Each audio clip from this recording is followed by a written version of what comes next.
You've almost got to wonder, is Qatar getting its money's worth? For the third year in a row, its €800 million baby, Paris Saint-Germain, crashing out in spectacular fashion at the first hurdle of the knockout phase of the Champions League. PSG blowing a 2-0 first leg advantage at home against injury-depleted Manchester United. Why does a side that's crushing all comers domestically seem to always snatch defeat from the jaws of victory on the European stage? It's hard to pin the blame on weaker competition in the French league. The previous evening, Ajax of Amsterdam, which plays in the far inferior Dutch league, managed to upset Real Madrid. We'll be asking about PSG's shortcomings, whether Qatar has made a good investment, buying stars like Neymar, Cavani, Mbappe, Buffon. Qatar, which created a footballing culture out of thin air when the tiny gas and oil-rich emirate won, or critics might say, bought the rights to host the next World Cup. Much more than a vanity project, what are the broader stakes? And, what to do about PSG? Today in the France 24 debate, we're asking what's the matter with Paris's football club. Joining us, Johanna Frenden, football correspondent for the Swedish daily newspaper Aftonbladet. Thank you for being with us. Thanks for having me. Thanks as well to Ruben Slachter, co-author of Football Investigation, Everything You Need to Know About Football in Russia. Thank you. Written for the last World Cup. That's true. All right. Sports sociologist Patrick Mignon joins us as well. Welcome to the show. Yeah, thank you. Well, the France 24 debate on Facebook and Twitter, hashtag F24debate. A lot of shell-shocked faces around the streets of France's capital this Thursday. Even worse, that's the headline in Sports Daily L'Equipe. Worse than against Real Madrid last year. Worse than what the Spanish call La Remontada of 2 years ago when PSG took a 4-0 advantage to Barcelona and lost the return leg 6-1. Each elimination is worse than the last. This time was in totally different circumstances with teams that played differently. We did the hardest part. Beating Manchester away and coming back here with a good score, we succeeded. And then we lost at home. It's been a long time since we've lost such an important game like this one on home turf.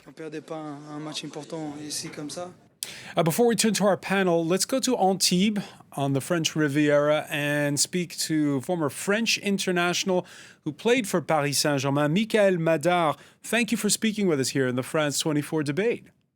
You're welcome.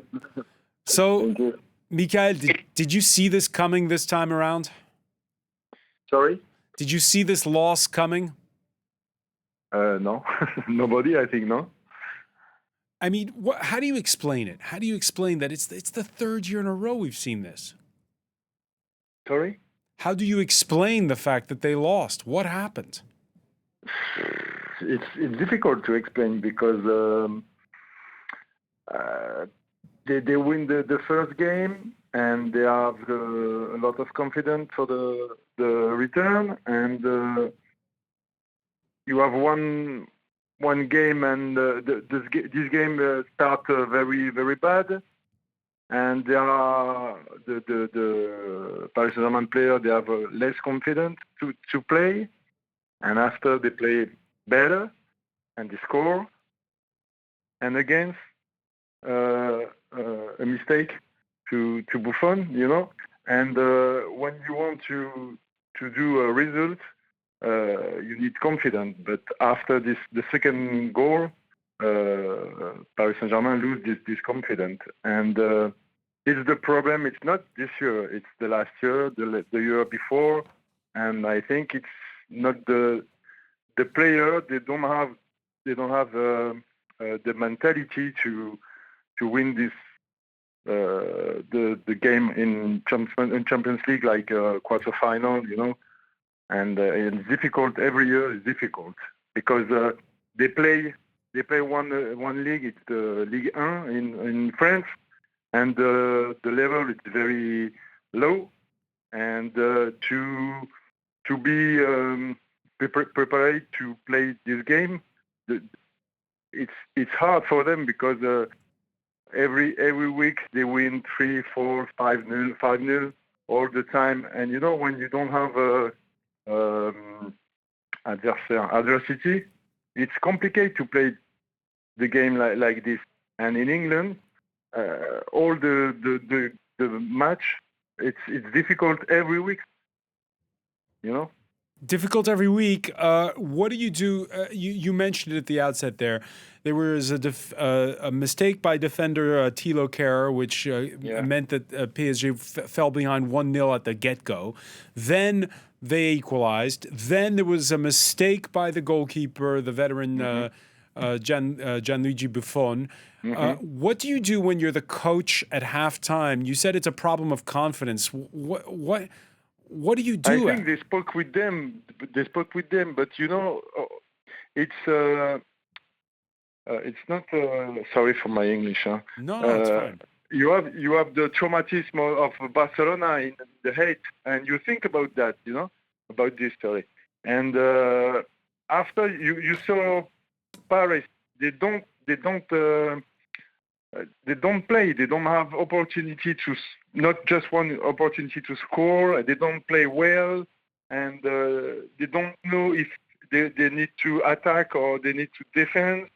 You know, and after they're unlucky because the penalty it's right, but it's difficult. It's hard when you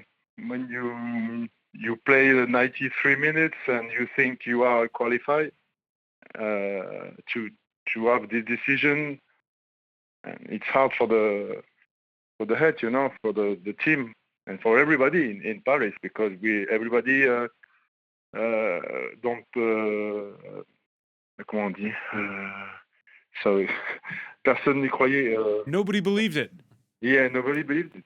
Yeah, Mikael Madar, thank you so much for joining us here in the. Sorry in for my English. No, your English is fine. We're pleased. More than 20 years I don't speak English. It's hard. Since your great days at Everton, we'll be pleased to welcome you back on the show anytime. Thank you. But in French, please. Okay.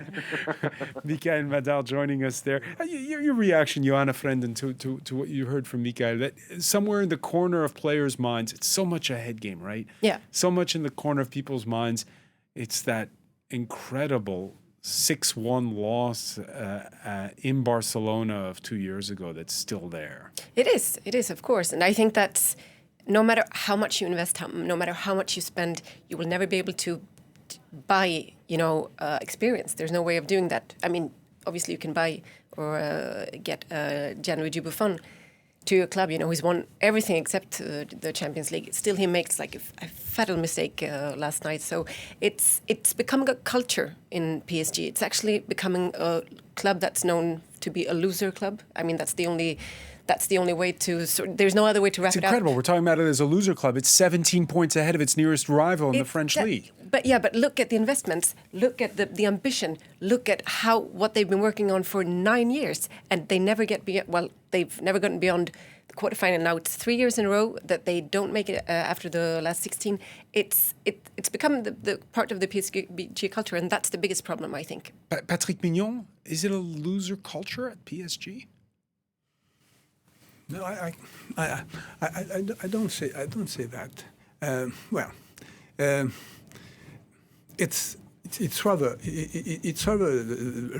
difficulty to build a team in Paris, and between the fact the will to be big, and all the money you put it, and all the different president and organization have this idea to be big, but always with short time to do the things, and a lot of change in the direction of the club. So it means each time a new president, it means something new, etc., etc. So it's difficult to build something which in this kind of occasion to say that we have something very strong inside us, inside the club, a kind of a spirit of the club, and we can manage everything, every situation. No, it's very difficult because Buffon. It's incredible because Buffon, France played against Italy, and Buffon, somebody, no mistake, Buffon. Yeah, no mistake. Especially in the final of that World Cup. Yeah. So, it's more, we say it's a matter of management.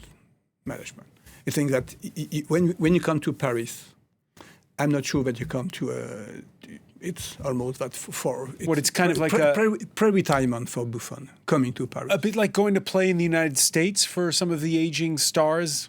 Is that what you're saying? It could have been this. Yeah. He's a goalkeeper, so he can play at high level. No, but it's Paris. It's a kind of mystery about in the whole history of football. Not only this time, but in the whole history of football, Paris it's a mystery. No big football club in Paris. Only one club. Only one club in the top division, whereas there's 4 or 5 in London and More even. yeah. In the past, Racing, yes, Racing. Yeah. When Nancy was. That was a long time ago. Yeah. Ruben Slachter, your thoughts on the footballing culture, because this is something Patrick Mignon is touching on, that you've witnessed this Thursday walking around Paris. Well, they seem almost cursed. That's amazing, no? If you look at the match yesterday, because I want to say I think that's quite a difference between the loss in Barcelona compared to what happened yesterday. I mean, I really thought that... Which is worse? Because you heard Marquinhos say this is worse. Of course it was worse, because the big difference was that in Barcelona won. But yesterday, Paris Saint-Germain lost, clearly. It wasn't Manchester United who won. They came here only to not lose 5-6-0.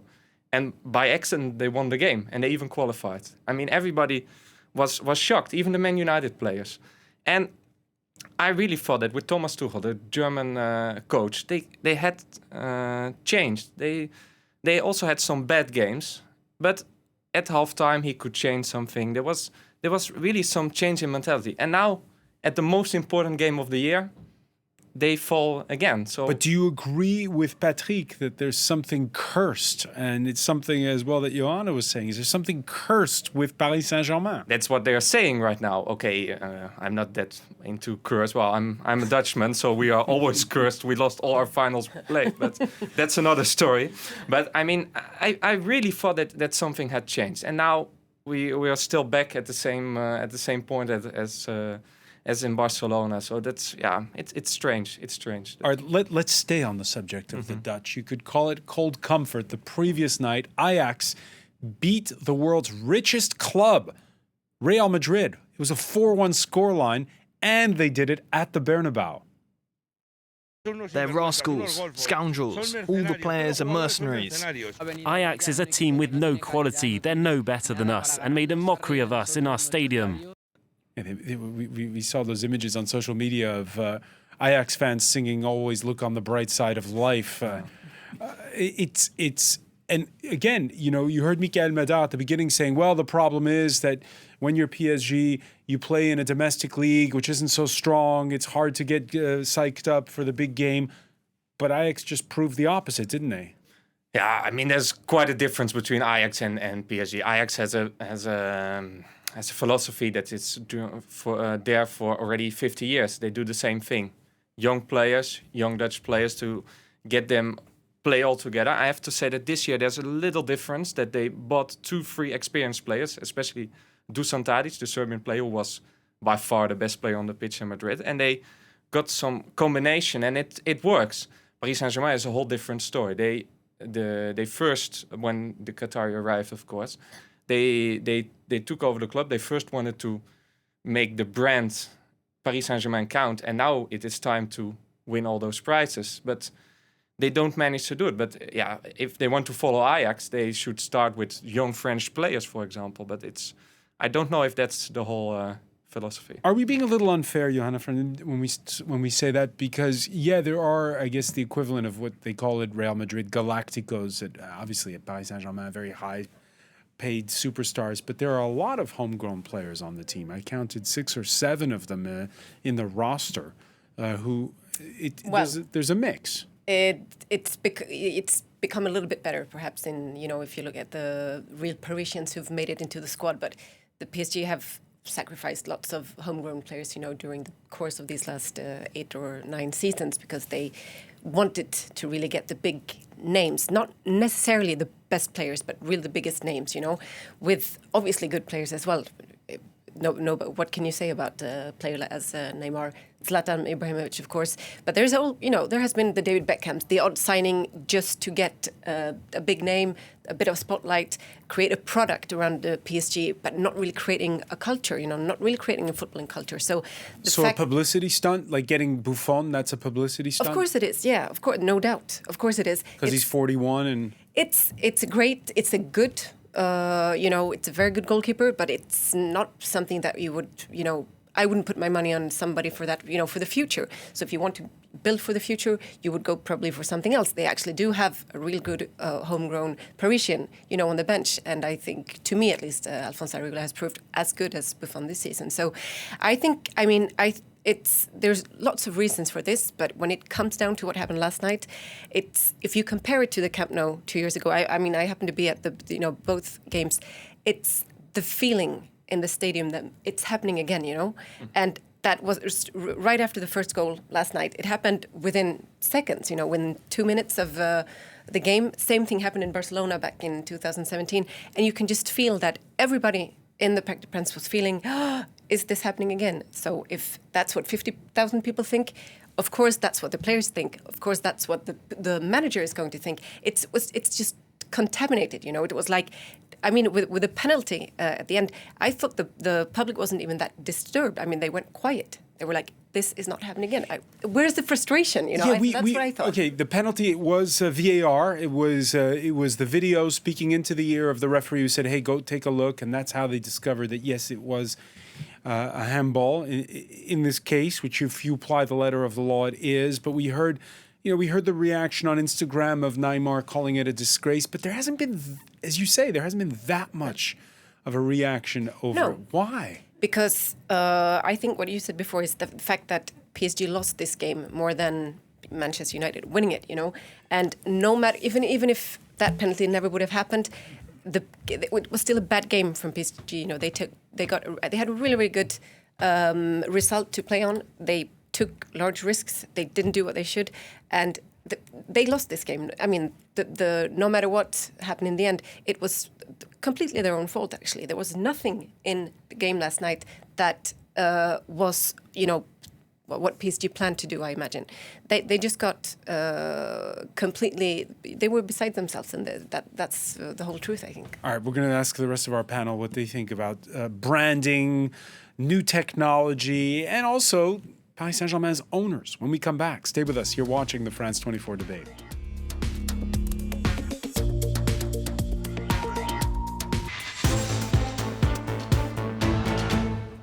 Welcome back, or welcome if you're just joining us. It's the France 24 debate, and we're looking at, the third year in a row where Paris Saint-Germain dominates the French domestic league and crashes out at the first hurdle of the knockout phase in the Champions League in spectacular fashion against Manchester United, against an injury-depleted Manchester United. With us to talk about it, Johanna Frenden, football correspondent for the Swedish newspaper Aftonbladet. Also with us, Ruben Slachter, co-author of Football Investigation, Everything You Need to Know About Football in Russia, and sports sociologist Patrick Mignon. Just before the break, we were asking about the changes in football, merchandising, publicity, players as publicity stunts, but also the video replay. In this case, so it's the 92nd minute, and the goal that decides it all.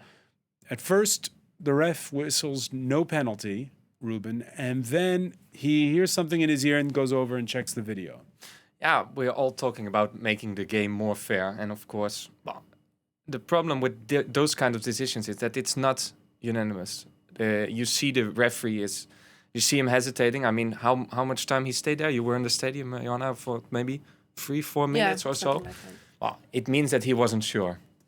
And maybe the VAR was a little bit more sure, but you can still debate about it. And I think that's quite a huge problem. And what I think is a bad thing, okay, you can say that it was a penalty or it wasn't, but the bad thing is that the referees are losing their identity. They're all the time just afraid to be corrected by VAR. They don't take any decisions anymore because they will know that there's someone watching at the television just taking their role. So I think that's quite a bad thing. Patrick Mignon, you agree? I agree Because I was thinking about rugby, right? Well, rugby, there is a kind of real organization of the referee, the line referee, the VAR, and the field referee. But it's always the man on the field who asks for the replay. Yes. Right. But what I saw, yes. It's not the other way around. Because he's not sure of what he saw. Right. And he asked for the But clearly somebody video. said something to him in his ear this time, right? But this is I remember in the final against France and Italy, it was on the referee who take the decision. It was also maybe not the video. Fourth referee, probably, he saw it. The fourth. For the headbutt of Zinedine Zidane. So we've had the first casualty from last night's action, not in the match between Paris Saint-Germain and Manchester United, but Roma's coach has been sacked after Porto defeated Roma.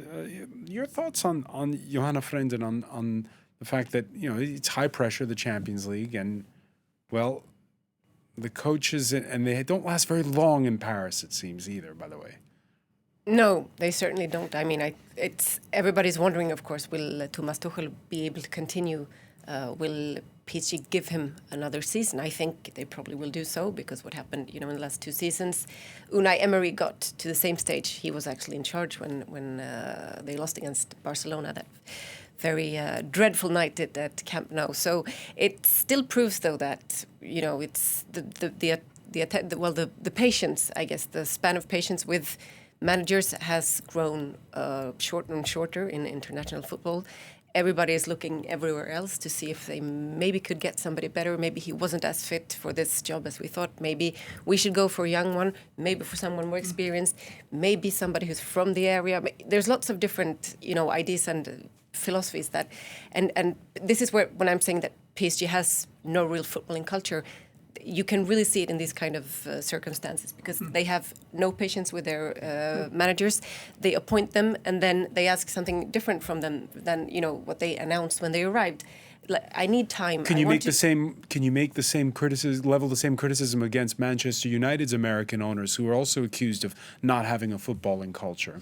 It's a very particular club, of course, because having had for like 20 years the same, 20 odd years the same manager, how can you? I mean, obviously you don't know how to handle that afterwards. Speaking of course of Alex Ferguson, PSG is not in that situation. They became a big club when Qatar came and started investing 10 years ago, more or less.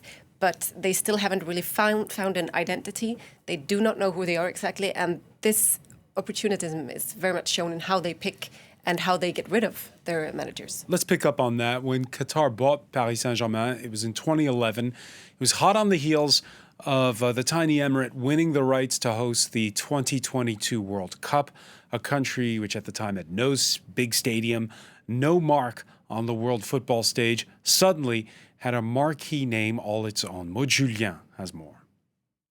They did even worse, writes the French sports publication L'Équipe, while others deemed its defeat against Manchester United unforgivable. Perhaps because of the amount of money the club has spent in trying to win the European Champions League. An estimated 1.17 billion euros on players, including over 400 million euros on the transfer of stars Neymar Jr. and Kylian Mbappé alone. Qatar Sports Investment acquired the club in 2011 in what was seen as a bid to yield diplomatic influence and better its image. Its president, Nasser Ghanem Al Khelaifi, is a close friend of the Prince of Qatar. Since then, the Paris Saint-Germain has spent a lot of money on new players, opened a boutique on the Champs-Élysées, but failed to win any major cups outside of France. Spectacularly, in a game dubbed the Remontada, it lost at home against Barcelona 6-0 in the 2017 UEFA Cup. Now, this defeat has made one thing clear. Money counts for almost everything in football, but not quite everything. And the club may even be in trouble. Under the UEFA rules of financial fair play, clubs can only spend as much as they make. A cup victory would have brought in 30 million euros, which the Paris Saint-Germain badly needs. Let's talk about financial fair play. There's breaking news, Patrick Mignon, involving not Paris Saint-Germain, But another team owned from the Gulf, Manchester City, Europe's soccer body, UEFA, opening a formal investigation into Man City over potential breaches of its break-even rule for the financial fair play. Up to now, when financial fair play was first announced, we thought it was going to radically change things. Big clubs have somehow managed to skirt it for the time being. Yes, it was a dream at the moment that it could be to put again equality among the teams and to have the opportunity to see small clubs like Ajax compared to the big one. No, to the big one, and to say the difference. No, it want to be an opportunity to put again the suspense in the competition. But it failed because there is the contradiction between the fact that you want that if you define football as an economic affair, business, you are very attentive to the fact that you can go against the people who put money in football because it's good for football. It's a world game.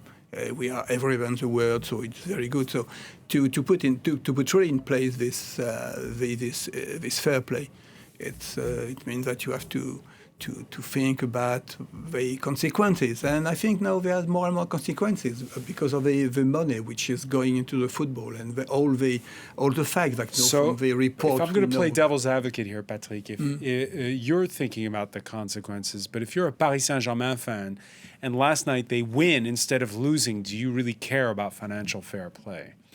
No, of course. You will take care the next time because the Paris Saint-Germain they lost, they been qualified, so it means that they lose a lot of money, and it means that if they lose the money, and in fact that this the fair play, the equality fair play is going his way. It means that Paris Saint-Germain have much more problem to have this to build this wonderful team with a lot of revenue loss, very well-known player. A lot of revenue loss to go into his project of the brand project of Paris Saint-Germain, as you say. It will be more and more difficult, and I think that's the family also of a president of Paris Saint-Germain is not really happy. Yeah, a lot of revenue loss from not making it to the quarters of the semis. Buying Neymar and Mbappe, pushing PSG further up the ladder of clubs with the biggest revenue, more than 500 million according to consultants Deloitte. By the way, Ruben, Ajax's revenue of 92 million doesn't even put the Dutch side in the top 30 of Deloitte's list. Again, these numbers are crazy. This is the revenue we just saw on that chart. Yeah, it's for sure. I mean, but again, it's a whole different kind of philosophy how you see the sport. I mean, PSG has also a lot of business involved in it. I think when they bought Mbappe and Neymar, they knew that they needed desperately big results straight away because at one point you need your money back. So when they lost last year against Real Madrid, it was already bad for them. But this year, I think it is even worse. If you look now in the Champions League, there was almost all the big clubs are out. This was their moment to win that cup and to earn back all the money they invested in their two big stars. So maybe this summer will be quite a huge turning point for them. Maybe they should sell one of the two. Which brings us back to what Yoann was saying earlier about the footballing culture at Paris Saint-Germain. What do you make of the Qatari ownership? Well, what I think really is really interesting was that when they started, they did quite a good job, a really good job, I think. I mean, Paris Saint-Germain was on the map. Everybody knew about Paris Saint-Germain, especially when they bought Zlatan, but also Thiago Silva in the beginning, when Leonardo, the Brazilian, was still their sports director. He made some kind of very clever choices to buy the good players, to make the brand Paris Saint-Germain already like a big club in Europe. Now they're coming to the point where they want to win the Champions League, and they decided to buy the biggest of them all. And Neymar, one of the best players in the world, and Mbappe, one of the best French players in the world, and also considered amongst the best. And okay, they took that risk. I think honestly, when they started, it was quite well. And now they took a huge risk, and probably they will now pay the price for it. And how so? I think that they should sell one of the two, or well, we'll see what will happen in the next weeks, months. But somebody will have to leave. I mean, it's clear that. And then we talk about football culture. There's now a German manager. There's a Portuguese sports director. They don't talk to each other apparently. So there's quite a problem between the two. And Nasser Al-Khelaifi is there for a long time already now, and they still haven't won what they want to win, the Champions League. So I think that one of the three will leave, or maybe two, or maybe even all three of them. Just also maybe to erase all the whole cursed story out of the books. Yeah, PSG says it's confident, by the way, that it can meet financial fair play rules. So says its boss, who recently unveiled the club's new main sponsor, hotel group Accor. Today we signed with Accor. As you know, that we're very satisfied. Fly Emirates, they were sponsors for 13 years. We'd like to thank them, for their partnership. But, we are a club very open for any partnership with a new sponsor also. But today we are focusing now on an Accor partnership deal. Now, we spoke with our Arab language colleagues. This isn't just a money issue here. Fly Emirates, Emirati, owners of Manchester City, by the way. The Emiratis and the Qataris politically at loggerheads right now, what with the row between Qatar and a group of Saudi-led countries. They see, a lot of people in the newsroom see there's a political element as well, as there is a political element in investing for a tiny nation like Qatar in Paris Saint-Germain.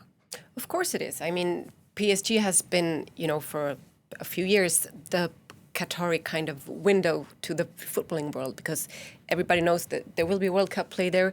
There are lots of questions. People are very hesitant, lots of protests even. The Qatar's way of sort of showing what they, putting their footballing culture again on display was buying the PSG and attracting people that way. So that's also a big failure of last night. It's not just the club that, lost and had to leave the tournament, but actually a whole, World Cup hosting country who probably had been calculating that by now they would have been at least in a final, of the Champions League. So I also... Are there consequences for the next World Cup? I mean, does last night's loss have an impact on Qatar's hosting of... Because we've done the stories about, the stadiums built with cheap labor, the fact that there isn't really a football culture in Qatar, that the questions over the bribes paid to FIFA with the awarding of the World Cups to Russia and Qatar. Does last night's result have an impact on the next World Cup? I don't think so. It's the bad thing for PSG is that they have become, again, a looser brand a little bit. So, it's bad invested money, somehow, because the value at the moment isn't very high. Qatar, on the other hand, won the Asian Cup just a few weeks ago. So that's, probably their, that's their national team, and that's a whole different story. So I notice when I see Nasser Al-Khelaifi speaking with this kind of passion about business, this new deal that we signed, and thank you to that. And if a little bit of that knowledge and a little bit of that passion was, invested in football, it would have been a different story. But you can tell from the way he communicates and the way PSG communicate how much they care about the business side of the club and how relatively little the rest matters, Because that's the question we wonder with Qatar. How much money are they willing to spend? Hey. It's a good question, because one of the problems of yesterday, it means that do we have to stop? But it's difficult to stop, because if you stop to put money, well, we are. PSG is safe till the next World Cup, at least. Yeah. PSG is safe until the next World Cup. Yeah, until the next World Cup. But also maybe you can try to gain another kind of reputation that to be only a money investor. It's maybe to try to build something which could be very new in Paris. It means that you build a club with an organization which is rational. It means not a coach and a director of a sport which are in conflict. You mean that you have a policy with the young players in the Parisian district and stuff like that. do they want to do this? They have the money to do this, but do they have the time? Do they have the fact that it will make the European Championship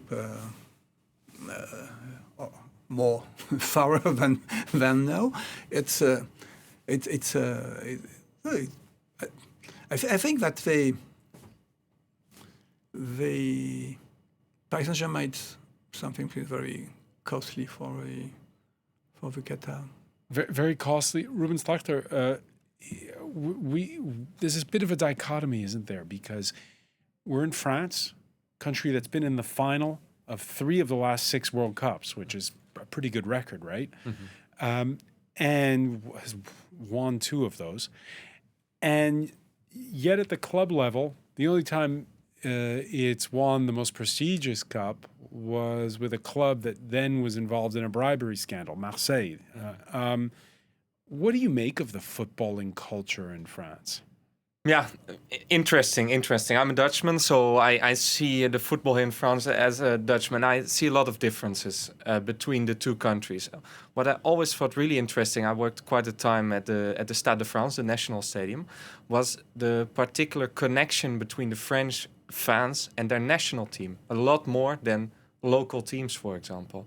I have the idea that it's way bigger than in other countries, for example. If you go to, let's say, Italy or England, for example, the club teams are so important. Clubs like Manchester United, like in Italy, if you take Inter Milan or Juventus, for example, they are so well supported all over the country. And here in France, it's a lot more difficult, I have the idea. The local clubs, and especially the smaller clubs, they find it difficult to connect the people to them. And I see it with Paris Saint-Germain as well. And you can see it here in Paris. I mean, it's the most visited city in the world. It's a huge city. There's still 1 club in the highest division.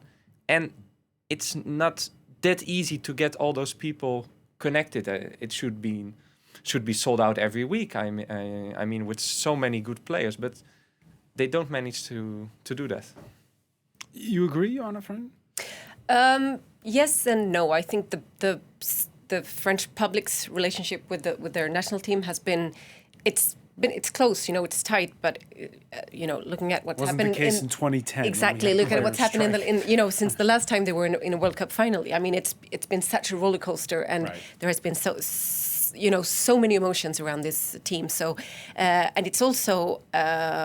You compared with your home country, if I compare to Sweden, for example, the political dimension of football in France is something extraordinary. I've never seen that anywhere else, where actually the Minister of Sport could go out to Clairefontaine and actually, ask to speak to the manager, whoever she wants in the national team, and to give her political view of what's going on and why they are making a fool out of the country and so on. That's rare. I've never seen that anywhere else. So in one way, I think you're right, that there is a very special relationship with the national team. Not always good, but people have a big opinion about it. With the clubs, yes and no. I mean, in the north of France, there are lots of clubs with, big public followings and that. Paris is particular, Parisians aren't that easy to get on the boat. There's so many other distractions around, I guess. Because I remember, sorry, I have to ask you this because you're Swedish. Yeah. But when Zlatan Ibrahimovic was here, one time he said the fans don't deserve Paris Saint-Germain, he said at one point. Or this country doesn't deserve Paris Saint-Germain. Yeah. Those were his words. Yeah, I'm not going to take his defense just because we share the passport. But I think what he meant, I guess what he meant was that PSG at the time were growing too big for the Ligue 1. Let's face it, that's what they've become. It's sometimes a bit ridiculous going to the Parc de France, seeing them win 3-4, 5-0, 9-0. We've seen that as well, and knowing that come February, March, we will still be in this miserable situation, wondering why that doesn't happen in Europe. It's the difference is too big in some respects, I think. But yeah, it's a very particular kind of footballing culture, I think, in France. So let me turn to the sociologist in the room, because I noticed something in 2016. France hosted the European Championships, and a lot of the visiting fans from countries like Northern Ireland, for instance, came with their songs, and there was all this talk on sports radio in this country about, oh, isn't it great? They sort of a discovery or a rediscovery of some of the football culture that you get elsewhere on the continent. Is there a globalization that you're sensing of sort of football culture, the kind of culture that Ruben was describing earlier? Of course, for example, if you, in the 70s, there was a rebirth of French football at the club level with Saint-Etienne, and on the national level with the World Cup in Argentina, where France were not too bad. And we were robbed, but anyway. We were robbed. Yeah. No, but it was the first time that French beat some big clubs or have a good, was better than it used to be. And at the moment, there was the rebirth of football. And in the 80s, birth on you can say, imitation or contagion from the British, from the Italian, with the development of ultras culture in the France, especially in Paris Saint-Germain. Yeah, at the time they had hooligans. Big, with hooligans and ultras and very people killed. In fact, very tough situation. Yeah. But in a country, I really agree with you when you say that there is a special relationship between the French football and politics, because in France the Republic doesn't like football. Really? No. The Republic likes the clubs in the small towns, small villages, because this is an association. This is the spirit of the city, but not in the way that in other countries, in Britain, Scotland, or it's mobilized a lot of people. One of the reasons is because in France you have very few big cities. Because when you think north of France, Lens, it's 30,000 inhabitants. If you say Lyon, Paris, Marseille, okay, but it's much more smaller than. So the fear for politicians is that you're just going to pit Paris against the provinces if you're too it much was also the fact all the people in France who were fond of football didn't dislike Paris because it was Paris was the center. There was always this attachment from the people living in Paris with their local origins. It means a lot of people in Paris. For example, in the 80s. And is this changing?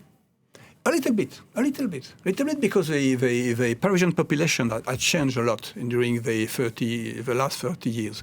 More people were born in Paris. People, for example, the young immigrants, the club are Paris. If they are living in the suburb, they love football, they can go to Paris Saint-Germain. And it works. After the hooligans have been put away in the Parc des Princes, there is no problem to go to Parc des Princes when you are a young African or so it means that there is a change. But the problem is you have these people who are fond of football in a desert. In a desert. You have a lot of it's wrong. And the football culture, it's much more about the national team. And it's not a culture. I will say it's just a national spirit. But not a proper footballing culture. Success of France, but all right. So there's change, but not enough in that respect. Not enough. Patrick Mignon, we're going to leave it there. I want to thank as well Ruben Slachter. I want to thank as well Johanna Frenden for being with us. Thank you for joining us here in the France 24 debate.